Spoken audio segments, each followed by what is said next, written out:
오늘 우리에게 주신 하나님의 말씀은 창세기 37장 18절부터 36절의 말씀입니다. 구약성경 57쪽입니다. 창세기 37장 18절부터 36절의 말씀을 드라마 바이블로 낭독합니다. 요셉이 그들에게 가까이 오기 전에 그들이 요셉을 멀리서 보고 죽이기를 꾀하여 서로 이르되 꿈꾸는 자가 오는도다. 자, 그를 죽여 한 구덩이에 던지고 우리가 말하기를 악한 짐승이 그를 잡아먹었다 하자.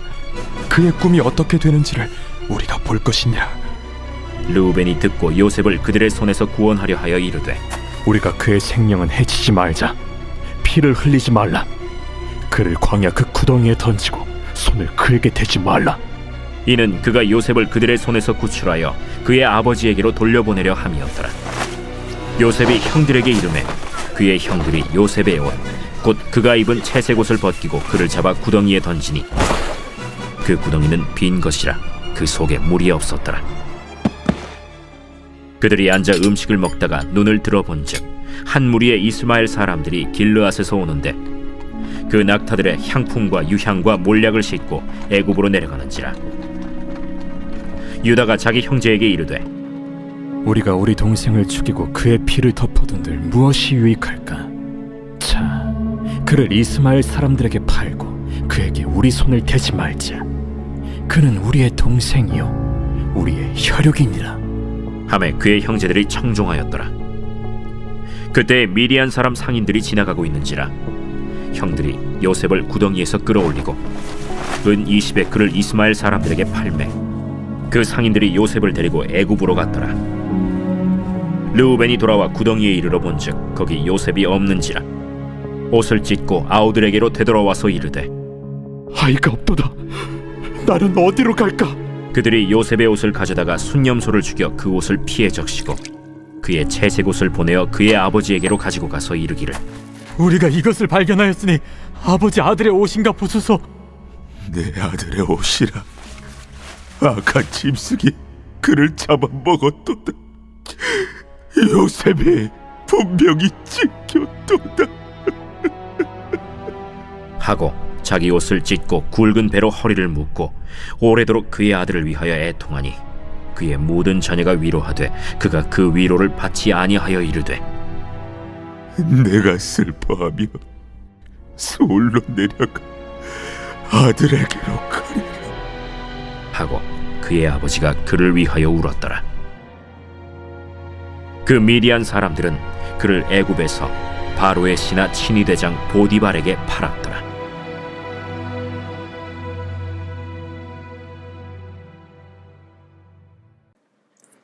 한 주간 동안 평안하셨습니까? 오늘도 제가 목소리로만 여러분을 만나고 있는데 이것이 불편하신지 편하신지 잘 모르겠습니다. 빽빽가엠이라는 비상조치로 교회 안에 머무는 것도 다소 불편해서 이런 식으로 편집을 하고 있는데 계속 다양한 시도를 해보겠습니다. 많은 기도 부탁드립니다. 오늘은 요셉의 두 번째 시간입니다. 저희들이 요셉에 대해 많이 아는 것 같지만 살펴보면 볼수록 단편적인 것만 알고 있는 경우가 굉장히 많습니다. 오늘 말씀을 나누면서 말씀 속에 하나님이 우리 각자에게 주시는 귀한 메시지를 붙드시길 주의 이름으로 축복합니다. 지난주에 말씀드린 내용은 이런 것입니다. 하나님이 주신 축복이 결코 세상 속의 잘됨이 아니고 나를 향하신 하나님의 뜻을 알고 하나님과 함께 사는 것이 축복이다 라고 말씀드렸습니다. 또 지난주에는 요셉이 어렸을 때 상황을 조금 살펴보았습니다.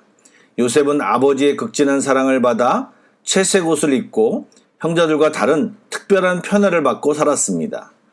그리고 요셉도 철이 없었던 것 같습니다. 형들의 잘못을 아버지께 고자질하고 또 아버지가 요셉의 말을 듣고 행동하다 보니 형들이 요셉이 분명히 나이가 어리고 동생임에도 편하게 지낼 수 없었음을 보게 됩니다. 또 꿈 얘기를 해서 집안 분위기를 엉망으로 만드는 어찌 보면 눈치 없는 요셉이 아닌가 생각도 듭니다. 그러다가 이제 오늘 본문부터 야곱과 그 아들들 요셉의 상황 속에 큰 소용돌이가 일어납니다. 오늘 본문 앞쪽에 보시면 형제들이 세겜 땅으로 양을 치러 갔습니다. 세겜 땅은 이미 야곱과 그 가족이 한동안 머물렀던 곳으로 디나 강간 사건이 있었던 곳입니다. 그 사건만 있었던 것이 아니라 시므온과 레위가 세겜 땅 남자들을 다 죽였던 곳입니다. 그런데 그곳에 양을 치러 다시 간 것을 보면 그곳에 좋은 목초지가 있었음이 분명합니다. 어쨌든 조금 야곱이 걱정이 되었는지 형들이 잘 있는지 확인하고자 요셉을 보냅니다. 그래서 요셉이 형들을 찾아갑니다. 그런데 형들은 이미 세겜을 떠나 세겜에서 20km 떨어진 도단이라는 곳으로 이동했는데 요셉이 물어물어 형들을 찾아갑니다. 그런데 그렇게 다가오는 요셉을 형들이 발견하고 요셉을 죽이기로 꾀합니다. 야곱이 있는 곳에서 도단까지의 거리는 약 100km 정도 떨어진 곳인데 보자마자 요셉을 죽이겠다고 마음먹는 모습을 보면 형들의 미움이 극에 달했음을 알 수 있습니다. 여러분, 우리는 이것을 보면서 생각을 해야 합니다. 우리는 어려서부터 꿈을 키우라고 얘기합니다. 자라면서 자기 꿈과 목표를 구체화시키고 더 크게 발전시키는 것이 중요하다고 얘기합니다. 교회에서는 말씀을 묵상해라, 말씀을 읽고 또 읽음으로 하나님의 마음을 깊이 알아가는 것이 중요하다라고 말합니다. 예, 그렇게 하면 우리의 생각과 묵상의 깊이가 자라나기 때문입니다. 그런데 반대로 우리의 악한 감정을 계속 품고 있으면 그건 역시 자라게 되어 있습니다.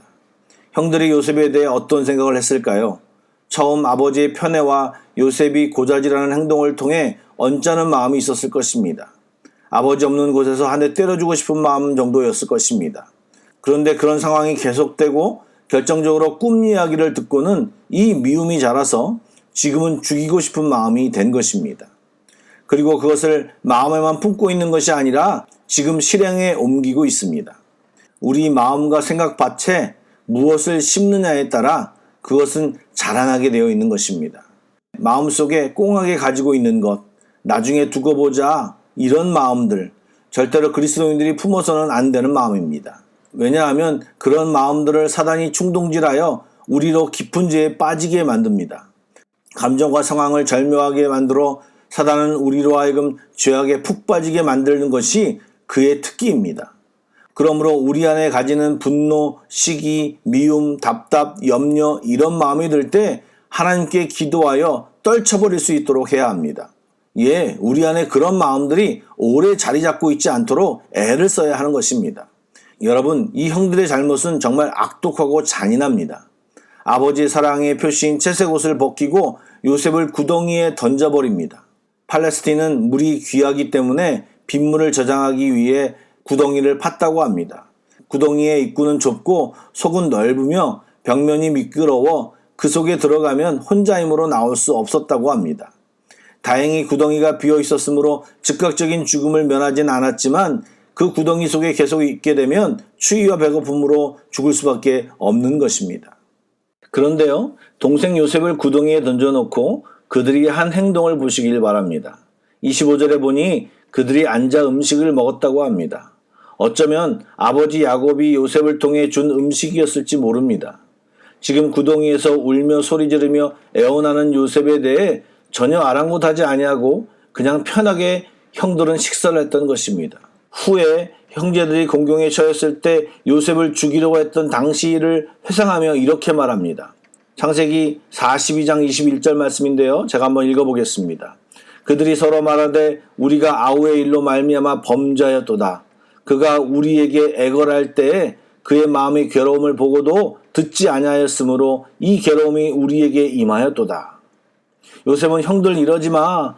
형 왜 그래? 내가 잘못했으니 제발 날 꺼내줘. 하고 애걸하고 울부짖는 동안에 그들은 낄낄거리며 식사를 했던 것입니다. 단순히 혼내주려거나 골탕을 먹이려는 마음이었다면 낄낄거릴 수 있겠지만 그런데 지금 이들은 정말 죽이려는 마음을 품고서 그런 것입니다. 여러분, 이들은 형제지간인데 지금 상황이 이렇게 된 것입니다. 여러분, 사실 우리가 굉장히 교양 있게 앉아있지만 상황과 조건이 맞으면 얼마든지 잔인해지고 악독한 사람이 될 수 있는지 모릅니다. 저는 계속 상상을 해보았습니다. 구덩이에 갇힌 요셉에게 밧줄을 내려줍니다. 요셉이 너무 감격해서 그 줄을 타고 구덩이 밖으로 나옵니다.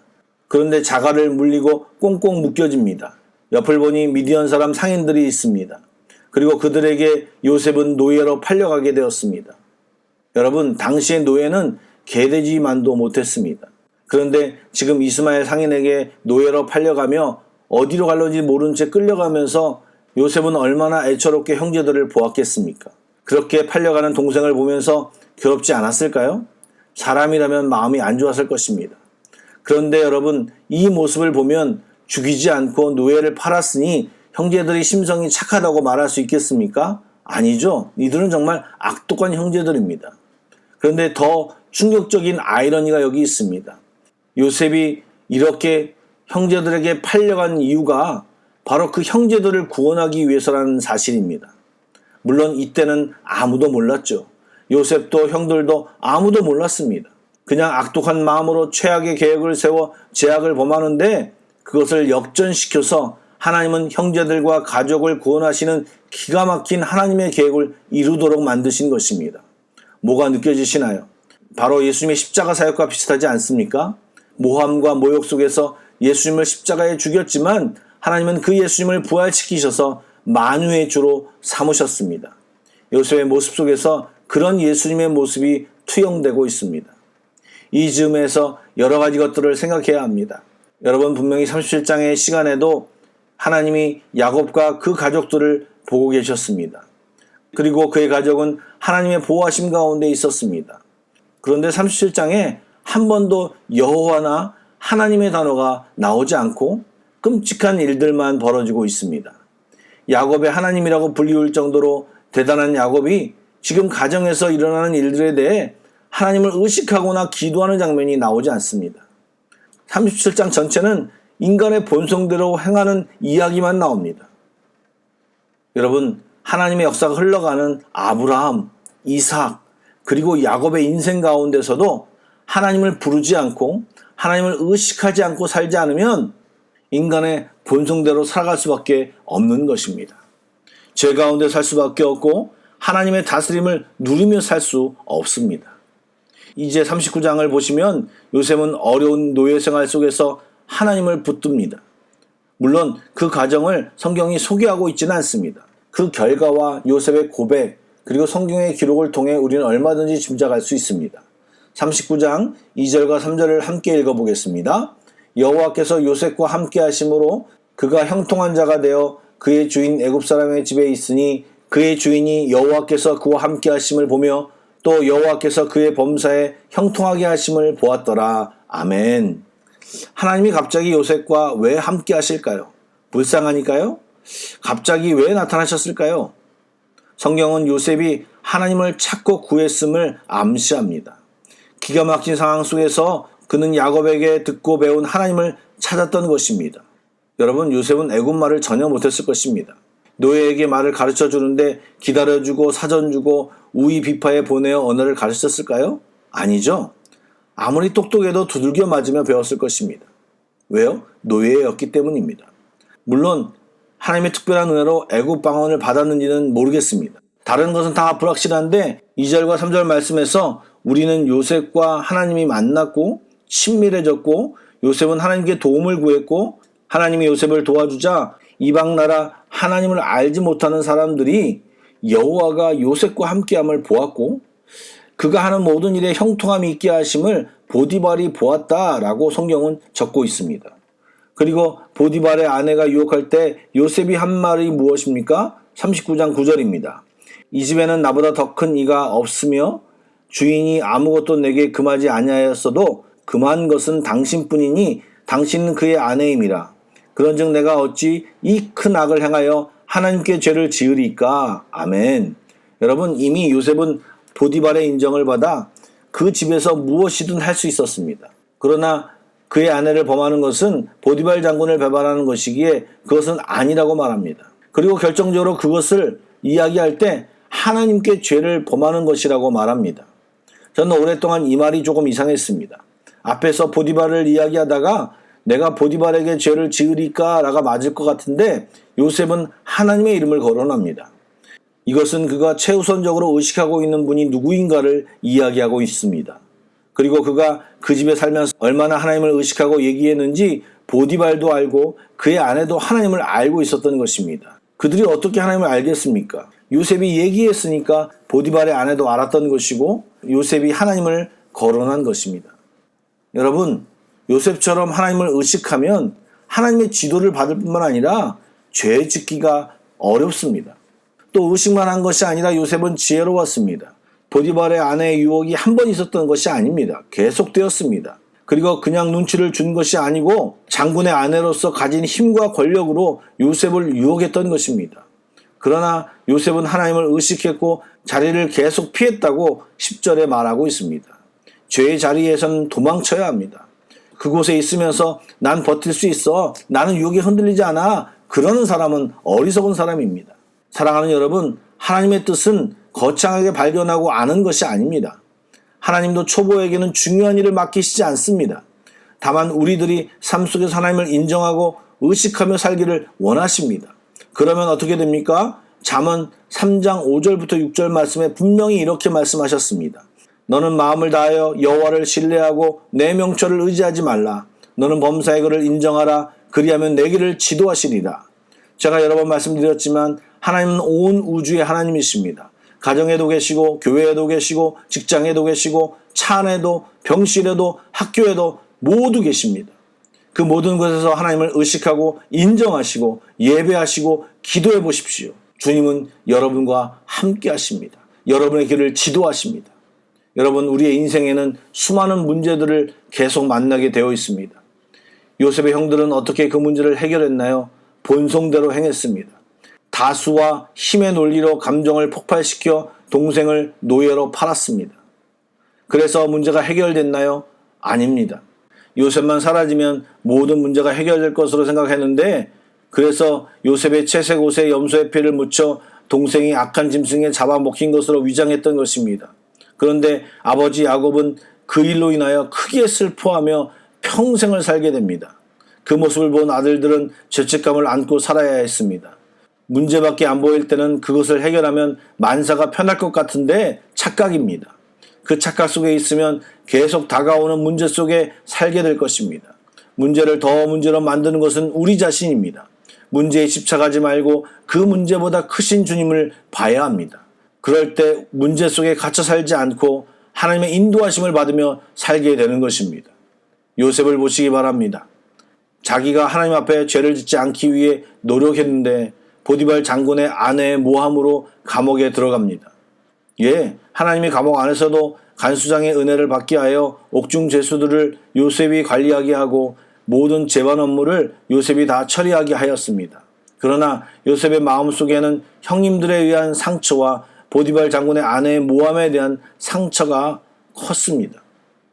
그래서 너무 억울한 나머지 애굽 왕 술 맡은 간원의 꿈을 해석해주고 복직하면 나를 도와달라고 간절히 부탁합니다. 그 내용이 창세기 40장 13절부터 14절에 나오는데 제가 말씀을 읽어보겠습니다. 지금부터 사흘 안에 바로가 당신의 머리를 들고 당신의 전직을 회복시키리니 당신이 그 전에 술 맡은 자가 되었을 때 하던 것 같이 바로의 잔을 그의 손에 드리게 되리이다. 지금부터 사흘 안에 바로가 당신의 머리를 들고 당신의 전직을 회복시키리니 당신이 그 전에 술 맡은 자가 되었을 때 하던 것 같이 바로의 잔을 그의 손에 드리게 되리이다. 당신이 잘 되시거든 나를 생각하고 내게 은혜를 베풀어서 내 사정을 바로에게 아뢰어 이 집에서 나를 건져 주소서.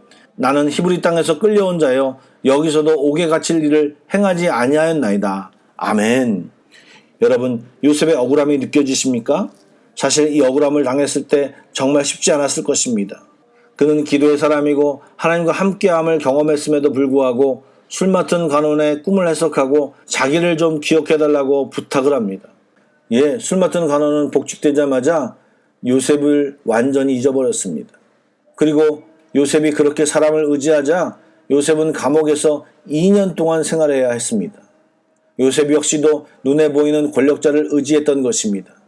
그리고 그것이 아무 효력이 없음을 알고 하나님 앞에 다시 서서 주님을 의지했을 때 하나님은 바로를 통해 옥문을 열게 하셨고 꿈 해석으로 졸지에 죄수에서 애굽의 총리가 되게 하셨습니다.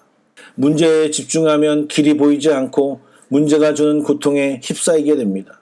그러나 하나님을 집중하면 문제 속에 갇혀있지 않고 주님이 이끌어주시는 길을 걷게 됩니다. 사랑하는 성도 여러분, 성도에게는 삶의 문제와 세상에 속한 어려움들이 더 이상 문제가 되지 않습니다. 주님과 동행하는 자는 하나님의 통치가 있기에 그런 문제에 얽매이지 않습니다. 주님의 손이 우리를 붙드십니다. 그리고 문제 속에 있는 하나님의 메시지를 발견합니다. 하나님의 마음을 알게 됩니다. 하나님의 뜻을 알게 됩니다. 결국 문제는 우리들이 성장하고 또 다른 믿음의 차원으로 나아가게 하는 열쇠가 되는 것입니다. 요즘 우리의 커다란 문제로 등장한 것이 무엇입니까? 코로나입니다. 여러분, 코로나로 인해 삶이 불편할 수 있습니다. 예배도 예배당에서 못 드릴 수 있습니다. 그러나 여러분, 코로나가 우리를 붙잡지 못합니다. 그리스도인은 코로나에 얽매이지 않습니다. 그것이 주는 두려움과 염려가 우리에게 영향을 미치지 못합니다. 왜요? 우리 주님이 계시기 때문입니다. 혹시 두려움과 염려와 걱정이 여러분을 누르고 있는 것 같습니까? 계신 곳에서 하나님을 부르십시오. 하나님을 의식하고 인정하십시오. 코로나로 불편한 문제가 있으십니까? 코로나로 삶이 어려움 속에 있습니까? 여러분 기도하십시오. 모든 하나님의 뜻과 예배하심을 볼 수 있을 것입니다. 진지하게 도와달라고 함께 해달라고 외쳐보시기 바랍니다. 주님의 평안과 기쁨을 달라고 기도해 보시기 바랍니다. 주님은 주를 찾는 모든 자에게 새로운 은혜로 함께 하실 것입니다. 우리 한마음교회 모든 성도들이 이 상황 속에서도 주님으로 인해 행복하시길 주님의 이름으로 축복합니다. 아멘. 기도하시겠습니다. 신실하신 하나님, 문제 속에 갇혀 불안과 걱정, 미움과 분노 등 감정에 얽매여 헤매지 않게 하시고 내 모든 삶의 현장에서 하나님을 의식하고 인정하여 내가 우리 가정이 하나님의 인도함 가운데 살게 하여 주옵소서. 코로나가 주는 영향에 밀려 살지 않게 하시고 주의 아들 딸로서 세상을 바라보며 하나님께 기도하고 그들에게 하나님이 살아계심을 보여주는 당당한 주의 자녀들이 다 되게 하여 주옵소서. 성령님, 연약한 우리들을 꼭 붙들어 주시옵소서. 이 시간 병상에 있는 분들을 주의 손으로 붙잡아 주시옵고 코로나로 어려움 당하는 지체들을 기억하여 주시며 주의 손에 의탁합니다. 함께하여 주시옵소서. 이제는 우리 주 예수 그리스도의 은혜와 하나님 아버지의 신실하신 사랑하심과 성령님의 인도하심과 함께하심이 주께 나오는 모든 자에게 그리고 그의 가정과 직장과 한마음교회 위에 대한민국과 인도네시아 위에 지금부터 영원까지 함께 하시기를 간절히 축원하옵나이다. 아멘.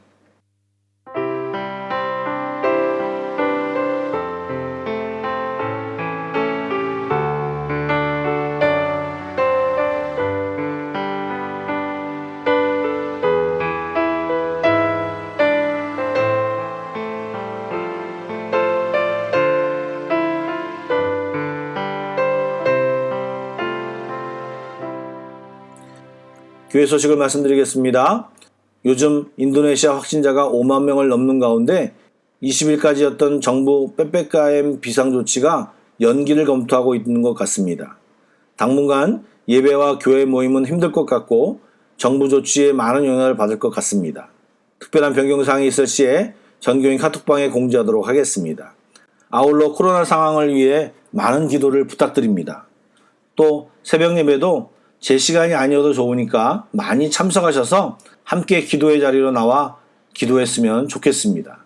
아울러 확진된 분들이 있다면 저에게 알려주셔서 기도로 도울 수 있는 기회를 주시기를 바랍니다. 계속해서 찬양곡을 묵상하시고 합심기도와 개인기도로 나아가겠습니다.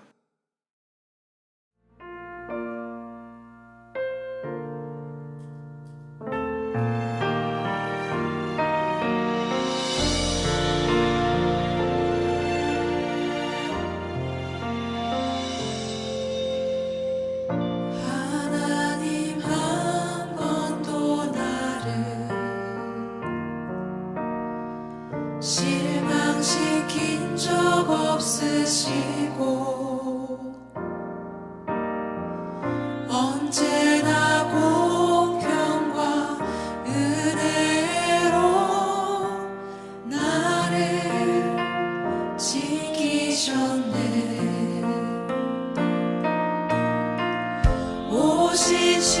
오신실하신 주,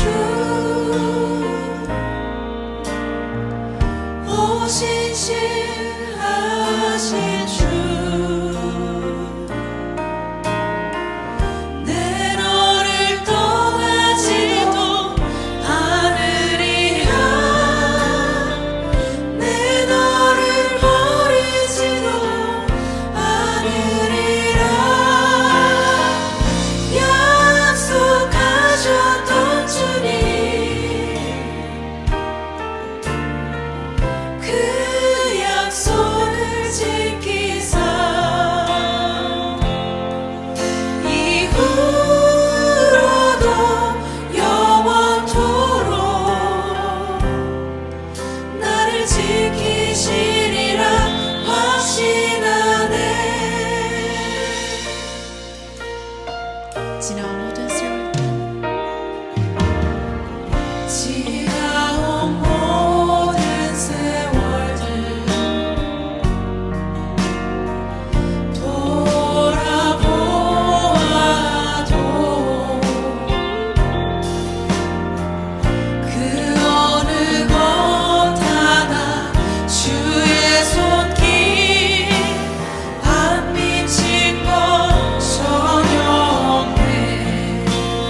진실하신